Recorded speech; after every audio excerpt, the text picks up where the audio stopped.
And then Angela, do you want to pass off your computer for on Teams if there's any other questions?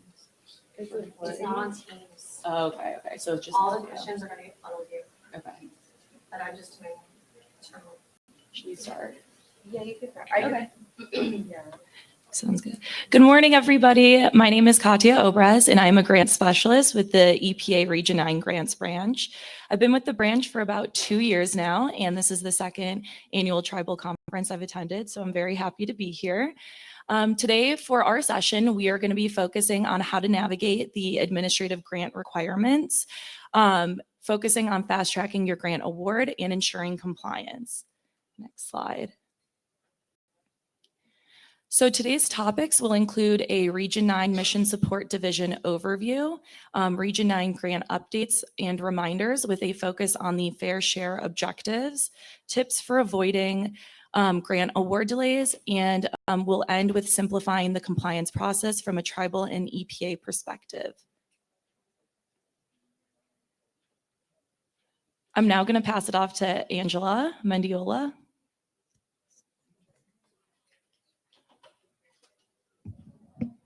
Hi, good morning, everybody. I recently lost my voice, but it has found me again to some extent. Can you guys hear me okay? Okay, awesome. So my name is Angela Mendiola. I'm the Associate Grants Management Officer, Region 9, US EPA. And I am here to provide an overview of the Mission Support Division on behalf of Carrie Drake, who is our Division Director. So you might be wondering, what is the Mission Support Division? So I'm sure you guys have heard Air Division, Water Division, Superfund Division. In Region 9, in San Francisco, we also have a Mission Support Division, which is where our grants office is housed in. Next slide, please. So within this division, we have several branches. We have our HR, our Human Resources branch, our Contracts branch, our Financial Management branch, which includes our Accounting and Budget office. We have our Infrastructure Services branch, which is IT, Facilities, Security. And then to the far right, you have our Grants branch, which is where my colleagues are representing today from the Grants office. I want to just quickly tell you a little bit about what we do in our Grants office and what is the role of a grant specialist. This is probably one of my favorite parts of my job, is to tell you what we do and how we partner with you, as well as your project officers and other EPA personnel to make sure that you receive EPA funding. So we're there along the way with you. So we are helping you with your application, making sure you have all of your application documents there so you can get your EPA award, all the way to the award, and then past award, so post-award. So when you get your award, how do you be successful at your grants management? We're here for support. We provide many resources to you. If you haven't seen it, we're going to talk about it here very soon. But we're here. We're partners with you. We are part of your grants team at EPA. So I'm sure everyone knows who's your project officer, right? Raise your hand if you know one of your project officers. Awesome. So almost everybody. Raise your hand if you know who your grant specialist is. Not as many people. So that's good to know. If you're looking to say, hey, how do I find out who my grant specialist is? If you look at the document, your legal document, which is your grant award, which is emailed to you by your grant specialist, you'll see on the top corner on the first page who your grant specialist is with the name and a contact information. This is really important because we might be reaching out to you, like I said, during application phase. Maybe we have a question on your budget. Maybe we have a question about maybe a document that you submitted and we want to reach out to you so we can make sure you get that grant award. Maybe at the time of the award, post-award, you want to do a budget modification and you have questions about it. Hey, how do I do this? What do I do? So we recommend that you talk to your project officer and also CC your grant specialist as well. And if you have any questions along the way, we're here to provide that support. One of the many resources that we provide is also to go over the grant award with you. If you're like, hey, you know what, these are way too many terms and conditions. What does all this mean? We're going to sit down with you one-on-one if you request us to, and we will go through the whole thing with you. We'll talk about all the requirements, all your reporting dates, because we want you to be successful. And we're trying to avoid non-compliance as well as any audit findings down the road. Next slide, please. So our office has been really busy for 23, as I'm sure all of you have been too. So we're really proud to say that with our team, we actually issued 323 assistance agreements to tribes. That's quite a bit. We're very proud of that because of those assistance agreements that we awarded, $72 million went out to tribal communities across 26 environmental programs. That's pretty significant, and we're really proud that our office was able to provide that to you guys. So additionally, of the $72 million in funding, $10.9 million was from the Bipartisan Infrastructure Law Grant Program, and $8.1 million was from the Inflation Reduction Act. So as you guys know, this was new funding that has come about in the past couple of years. So we're really proud of the team that we were able to provide that to you. Yes. That you guys are just processing the application request, you're determining. Yeah, so Cliff reminded me an important point. So our office as a grant specialist, we don't just process paperwork. We're not just there to like push a paper along, push a button and, funnel it through the process. We're actually reviewing your application documents. We're reviewing your budget. We're checking, is the stuff you have in there necessary, reasonable, along with your project officer. So when I said the team, we're a team. So your project officer, your grant specialist work together, and they would provide a funding recommendation to our office, and we're the ones that actually issue the award. Carolyn Trong is our grants management officer. She's the only one in their region that can sign your award. You might have seen her name because she probably signed your award. And so that is the authority that we have in our office. Thank you, Cliff, for that reminder. Next slide, please. So looking ahead to this coming grant season, we expect to still stay busy with all of the funding that's coming in and we're providing to you and your tribal communities. Also, we're looking at expanding our compliance assistance program. We're really excited to be able to tell you in person today. We have our compliance lead who's going to be sharing that part of our presentation today, sharing with you what we intend to do. But pretty much it's just doing further our partnership with you. The whole point is to not ding you or try to take money back or say you're, whatever. We're here as a support, and whatever resources and whatever support we can provide, whether it's one-on-one direct support, any resource materials, anything like that, we want to just open the lines of communication, let you guys know that we're here to help you be successful at grants management. Next slide. And I will just open up very quickly if there's any questions about this part of the presentation. All right, I see none, so I'm going to go ahead and pass it back over to Katya. Thank you. Thank you. We're now going to cover grant updates and reminders.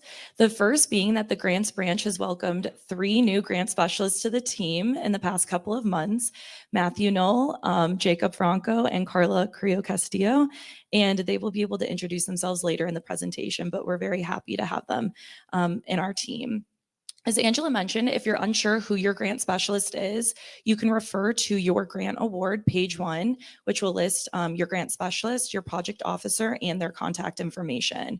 So if you have any questions regarding your grant award, that's a really great place to start. If maybe you know who your grant specialist is, but you don't know their contact information, maybe you don't have access to your grant award, you can also access the EPA Region 9 Grants Branch website, which has up-to-date information and contact information for grant specialists. So it's linked to the slides if you can access them after this presentation. We did want to note that all tribes have 1 grant specialist assigned to them, except one tribe, which is a little bit larger. So due to their size, they have 2 grant specialists. That being said, regardless of the ward that you have or the grant in question, you'll always have the same grant specialist to contact for any of your grants management questions. The other thing we did want to note is that due to the change or the increase of grant specialists that we have, there may be some changes in who is your grant specialist managing your award. If that is the case, there's turnover. We do have a process in place in our branch, which is the departing grant specialist will send an email to your tribe introducing you to your new grant specialist. So there shouldn't be any confusion on who your grant specialist is at any point in time. The next update is that the Region 9 EPA Grants Handbook was updated in March of 2023. If you didn't already receive this during the busy grant season the past couple of months from your grant specialist, you can also access that at the Grants Branch website, also linked to the slides.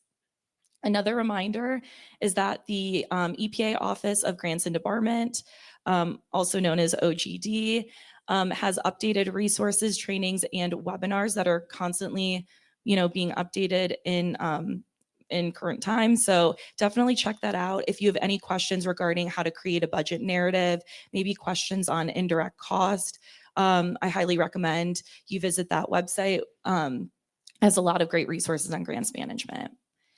And then the next pretty big update is that EPA reinstated the requirements set forth at 40 CFR Part 33 Subpart D, which are fair share objectives. This has been a hot topic, and guidance is still being developed, but we're very excited to have Raven Arnold from headquarters, who is our disadvantaged business enterprise manager, here with us virtually, who's going to provide us some more guidance on the fair share objectives. So I'm going to pass it off now to Raven, who's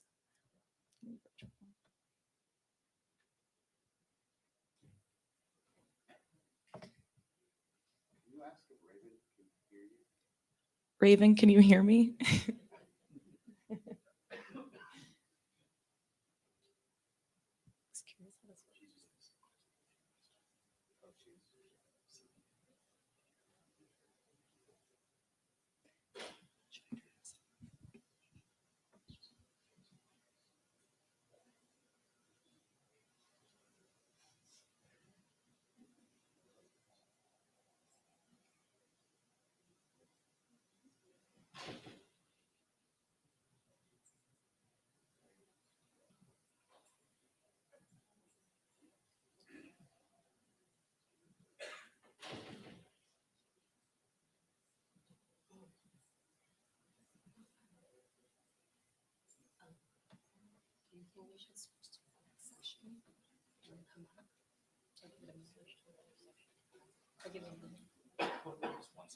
Okay.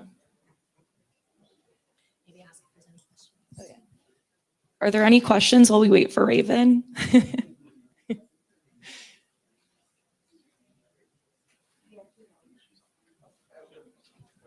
Oh yeah, there's a question in the back. Okay. Can you raise your hand again? Yeah. Is there a process to go through on our side? Is say we have turnover and someone's taking over for a departing person? Because when I took over for our director who had left, it was very tedious to have to look through her old emails and respond to every single like contact person of that grant and be like, hey, I'm the new person, or hey, this is what the change. And then still there's automated emails that are generated by like grants.gov and some of the other systems that like I still don't catch going directly to me. So I don't know if there's a way that I can go in the system and change it and have it changed over. I tried to like look through grants.gov, and our specialist on grants, she didn't know, and she's like, well, maybe you can look it up on a video or ask EPA. So that's my question: is there an easy way to streamline that when we change contact? Is it the contact in grants.gov or in general? Both. Okay. So one of your forms that you have to submit to apply for funding for EPA is what we call an EPA key contacts list, which I'm sure, has anyone recall filling that out? You have to put like who's your, from top down, right? So usually like your chairperson, who's your finance person, and program manager.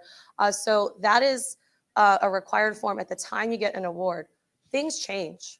So what we recommend is that when things change, just you can fill out that form again and email your grant specialist and let us know, because we may not know. We might not know that, somebody left or whatever, took a new position or title change. So that's really important to communicate with your grant specialist as well as your project officer. The point about grants.gov, I know that we're not really, it's not our system, EPA, it's federal wide.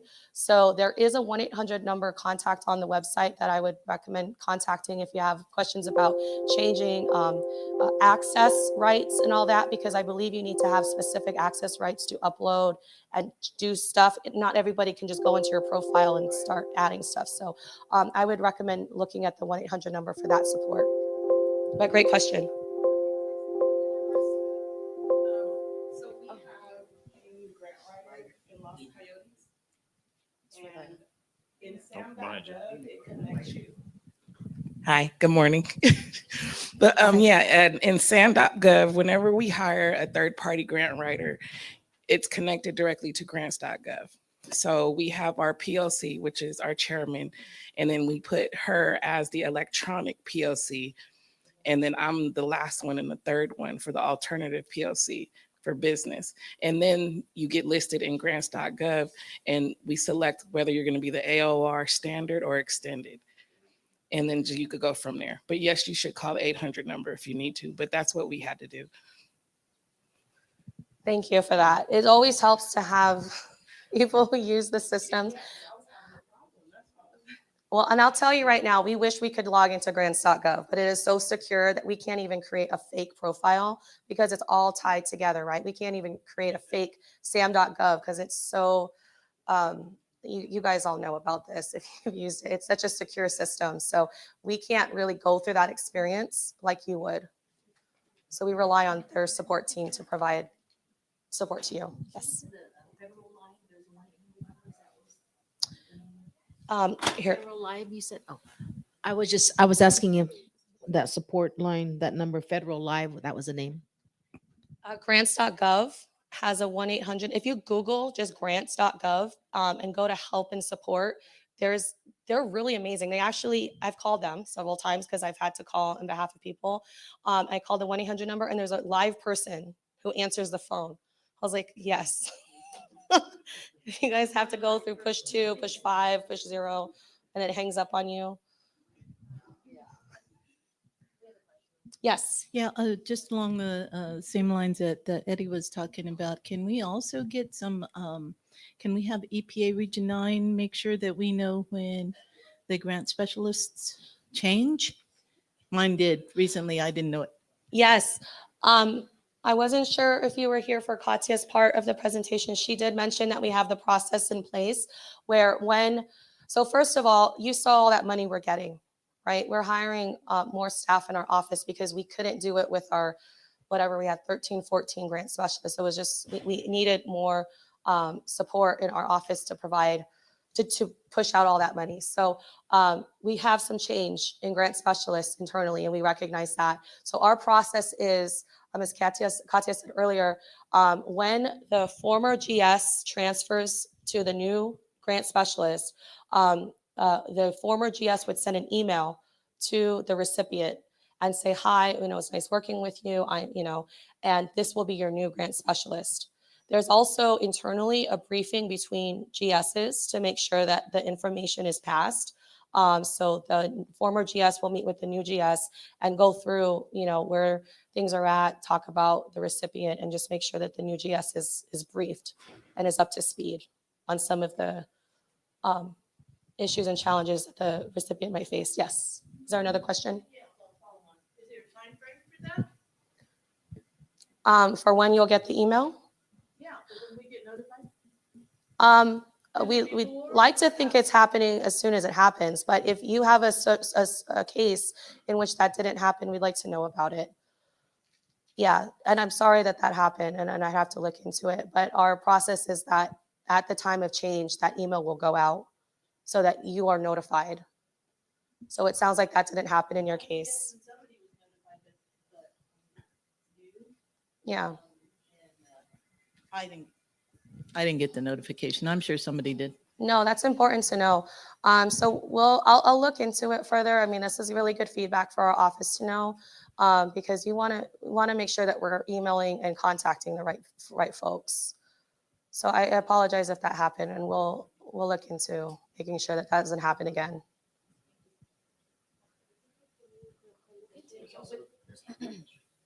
Oh, okay. Are you guys cool just taking one more question virtually? Okay, and then we'll continue on with the presentation. Okay, yep, go ahead.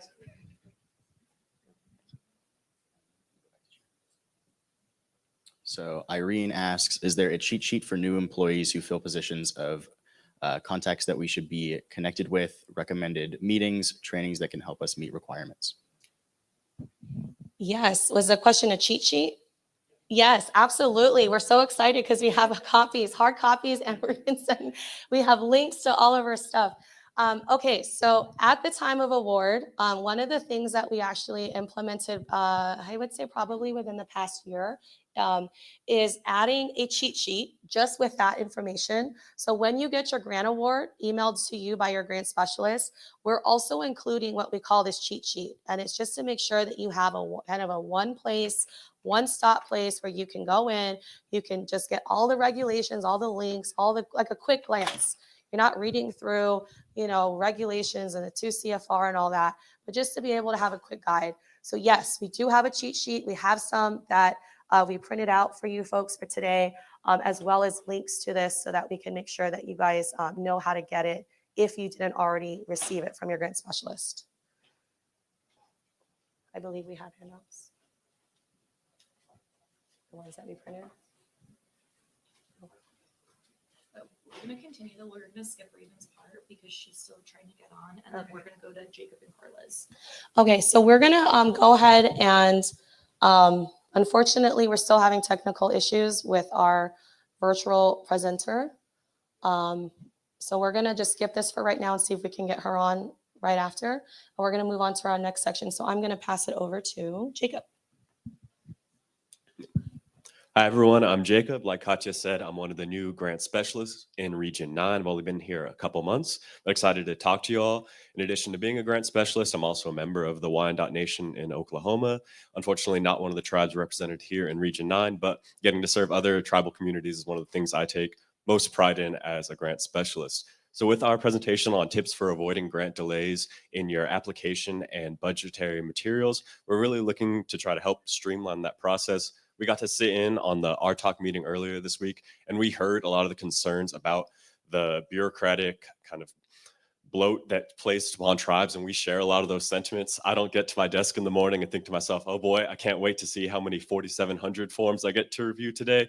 But hopefully with this presentation, we can kind of clear up any confusion and ultimately save time in the process, because it costs us a little bit of time reaching out to you to say, hey, can you make this correction or give us this form? But more importantly, it saves you the time and the stress of having to scramble to make those corrections, and ultimately serves to get the award out to you faster.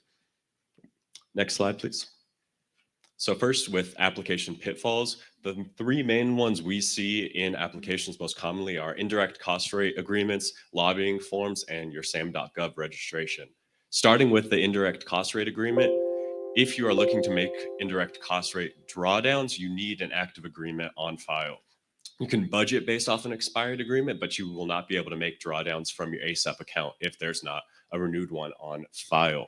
So that's something important to remember. But if you do have an expired agreement, there's a couple workarounds as well. First, you can apply for an extension from the NPTCD. I know that's a long acronym. It's on the slides that you'll get later, as well as a direct link on how to work that out. Or all else fails, you can use by default a 10% de minimis rate rather than going through the full indirect cost rate agreement process.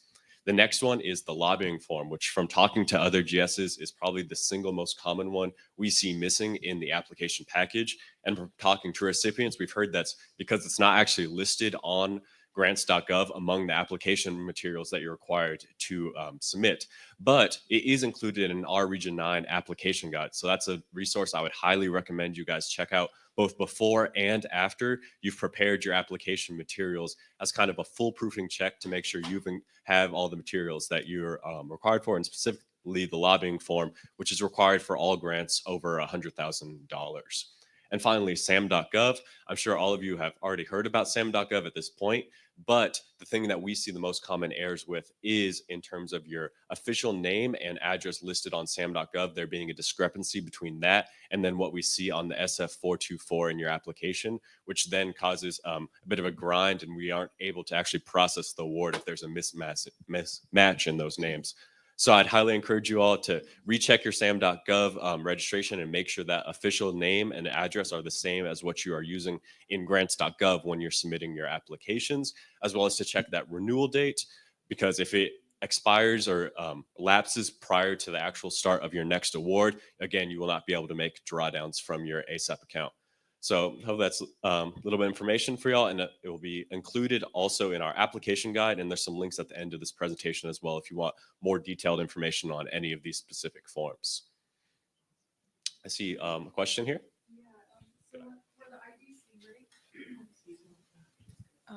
For the IDC rate, is there a point where it just automatically goes to the de minimis 10%? Or like if you don't get your IDC rate in a certain amount of time?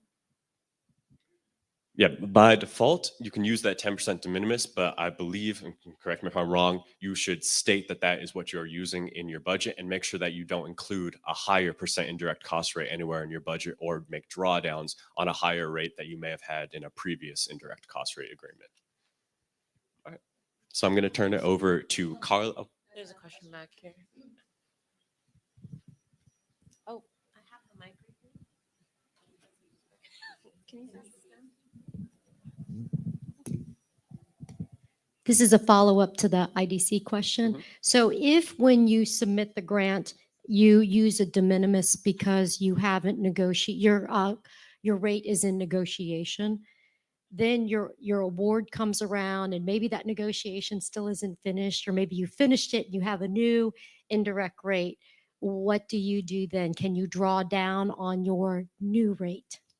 that isn't a situation I've encountered yet, so I'd love.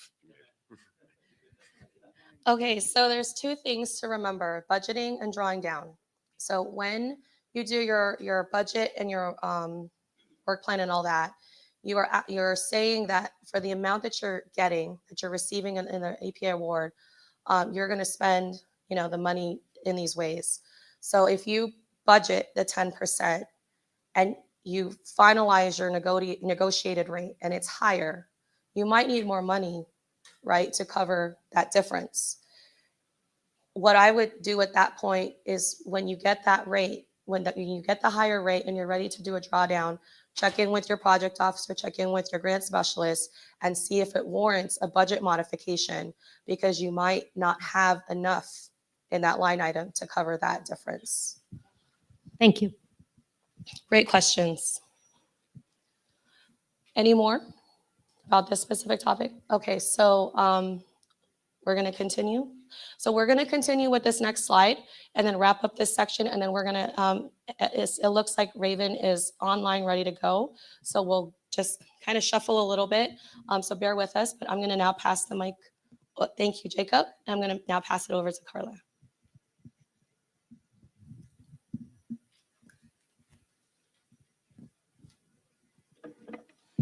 Hi, everyone. My name is Carla Castillo. I'm one of the new GSs at Region 9. I do want to talk about some common errors that are found in the budget that can be easily fixed. One of the errors is knowing the difference between equipment and supplies. Equipment will be considered something that's durable and expandable in an item that costs more than $5,000 versus supplies. Supplies we consider tangible items under the cost of $5,000. It's good to note that if a recipient wants their equipment threshold to be lower than $5,000, it is okay. Just communicate that with us. Second error is sole source procurement restrictions. When the recipient names a contractor on the proposed plan, the PO and the GS will inquire whether the recipient has compiled the competition requirements. So it's good to note that to put on your budget some general information, just say lawyer, engineer, as opposed to putting Laws and Son, and so for example, Carrillo's and Sons. So it's good to know, just put lawyer or engineer. What should go into others? Direct costs that do not fit in any other specific category in the budget, such as software licenses, insurance, rentals and leases, equipment, telephones, and cell phone services. What travel expenses qualified in the budget? So those are necessary. So what should go into in others? So those are just direct costs that do not fit in any part of the budget, So those are examples like software licenses, insurance, cell phone bills, utilities, anything that's needed. Thank you. Gilbert? I got you, Gilbert.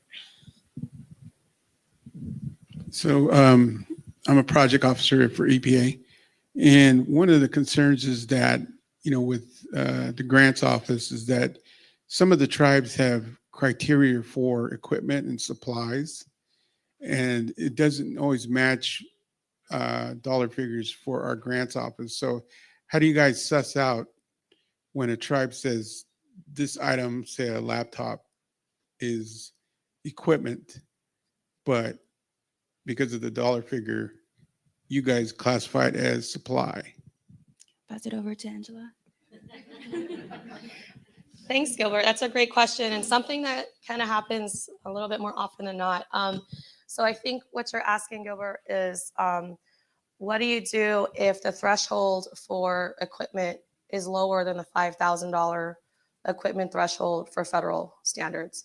And the answer is that you would do what your policies and procedures say. So let's say, for example, your threshold is $2,000 for equipment. So you would just communicate that with us and let us know that that is the reason you're putting those items in under equipment, is because per your policies and procedures, that is how your organization has deemed, that cost. I believe the other way, so if it was higher, then we would need to have a discussion about that. So if it exceeds the federal threshold, I don't think that's allowable, but we can have a discussion about it if that is the case in your organization. However, if it is lower, just notify us and let us know so that we don't question that when we review your application and your budget. Does that answer your question, Gilbert? Thank you, Angela. Okay, so the last part is going to be what travel expenses qualify. So those expenses are necessary trips for recipients' employees that are integral to the purpose of the proposed project and activity under the EPA agreement. So those can be per diem, mileage, airfare, lodging, rental vehicle registration fees that can be included in this category, such as, for example, the EPA conference could be an example. Those can be put into the other category. And I hope that I was able to clarify a few things into the budget. And I would pass it over to Raven. We have a question. Oh, if you guys have any questions. Is there going to be an update or an analysis adjustment for travel specifically, because travel is getting a lot more expensive, and what used to be enough 5 years ago is hardly enough now? I mean, when we look at the justifications of what the federal rates are, I'm sure a lot of times it's because you're flying as federal employees and it's different. And same thing for lodging and some of the other expenses. And it's just been a lot more expensive to travel. And so a lot of times now we see that our travel dollars aren't going as far. Sometimes coming here sometimes it can take up the bulk of our budget. And so that's my one question is, like, when is there going to be another analysis to maybe adjust that for the different rates and per diems and stuff like that? Is this GSA? Is this what you're talking about, like mileage and all that? So, or, yeah, and I don't know, I don't know GSA. And that's a great question. And I'd like to know that too, because I think our rates too for government employees could be up a little bit. But anyway, we can't speak for GSA. However, if you're finding that you're going to need some more funds, what we recommend, as Carla was saying, sorry, if you can go back one slide. I don't think, yeah, travel. So it's really important that when you project out for the year, you do your best guess, right? When you do a budget and a work plan, it's your best guess at that point in time what you think the travel is going to cost. And what we recommend is being as specific as you possibly can. We understand it's a plan. It's not the thing, right? It's not actual. So who is going, how many people, where will you stay? Will you be doing your own cost benefit analysis? You probably have internal policies and procedures to determine this. Is it cheaper to fly? Is it cheaper to drive, whatever, whatever your policies and procedures say. But you would want to do some kind of cost benefit analysis and then find the best value. So what we recommend is that when you're doing that analysis for yourself at the beginning, you're doing your proposal, that you're taking that into account. And as you're negotiating your work plan and your budget with your project officer to get the funding amount, you're including that in your conversation. So when we review this in our office, we're looking at, is it necessary? Is it reasonable? Does it make sense? Right? And then we're working with your project officer to say, okay, is it eligible? Right? They're determining eligibility. Can that program, the funding from that program, fund the activities that you have in your work plan? So I know that didn't really answer your question because we don't control that necessarily, but I hope that at least gives you some framework to work within, just given that we're just in a different time now. Does that help, Eddie? Yeah. Okay. Yes, Willard. I was maybe just help respond. Oh, yes, please. Yes, we have somebody from GAP program. Thank you, Willard. I'm Willard Chin. I'm a GAP project officer. So it's okay to ask for more. I think let's just say for FY25, January 26, you'll be submitting your work plan and budget. So you're going to have to make a projection for inflation. And I don't know what the GSA rate is. So now we can't guarantee that we're going to give all 120 tribes next year more money for their travel because we don't have a budget right now. So but it's okay to ask. So we'll just work with what you request, and the project officer will see, oh, you have 4 trips in your work plan. All these trips make sense, and we'll go ahead and approve it. But the GAP project officer will be reaching out to all the grantees to prepare you for FY25. Please, you could talk about that. So please ask for more. There's also the Tribal Travel Fund. Could I have a show of hands? Do people know about the Tribal Travel Funds? Just, okay. So we asked about the tribal travel funds during the art talk, and they told us that this is the last year that they're being funded. Okay, so this year, meaning that which is current FY24. So basically, it is a pot of money that tribes can apply for. If in fact current FY24, you figure that I only budgeted for 2 art talk, but I want to go to a 3rd art talk. That's when you apply for the Tribal Travel Fund. It's a reimbursement. We've always debated whether we want to continue the Tribal Travel Fund. So you're right, for FY25, more than likely, there's a chance that it may not. But my understanding is FY24, there is a Tribal Travel Fund currently. Yeah. So yeah, but we've always had that discussion, should we have a Tribal Travel Fund, or should we just go ahead and award a higher amount for your travel budget when we negotiate your travel budget? So we go back and forth. But for the last 15 or 20 years, we set aside a Tribal Travel Fund for this, usually for either art talk or training if you need to, and stuff. So please talk to your project officer, and they can give you the paperwork for the Tribal Travel Fund. Yeah. Julia.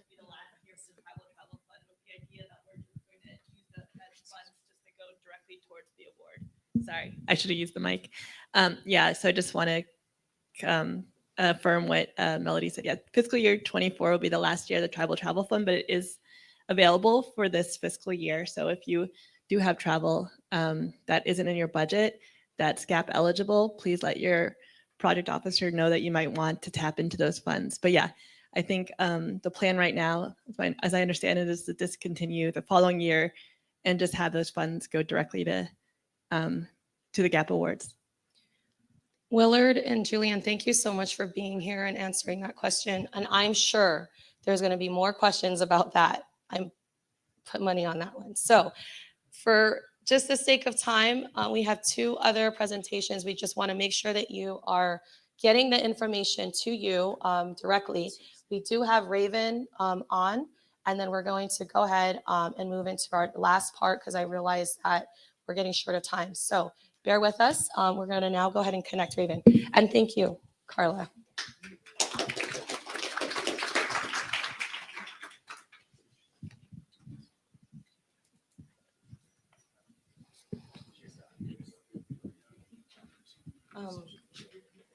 So can you take care of that?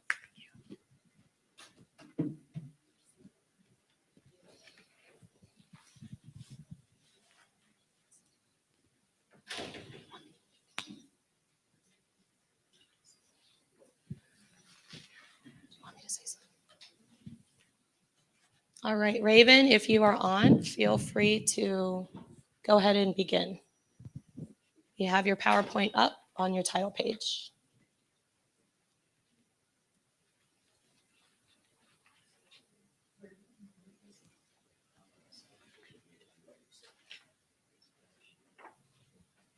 Who likes hybrid meetings?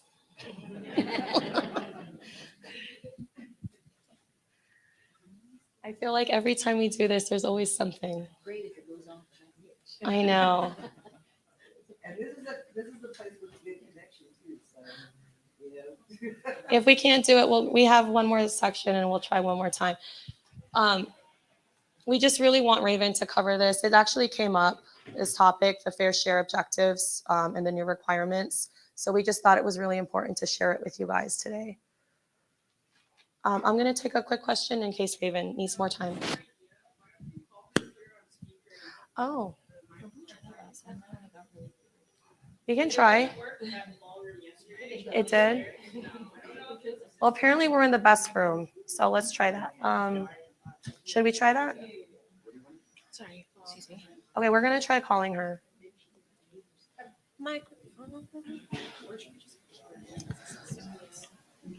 This might be a stupid question. Oh my God, I'm loud. Sorry. This might be a silly question, but is there like audio settings on the meeting platform you guys are using? Yeah, let's do that. Okay, we're gonna do we're gonna do like that thing, you know, where you put the phone. I know, I'm trying. Maybe I should. Hey, Raven. It's this hybrid. Yeah, I think it is. Where's the meeting like- Oh yeah, we hear her. Oh, wonderful. Okay, so we have you. You hear her? I have a feeling it's. Oh, she's here. She's here. Oh, the podium. Hold on, Raven. Oh, okay, Microsoft Teams. That works too. Okay, where is the mic?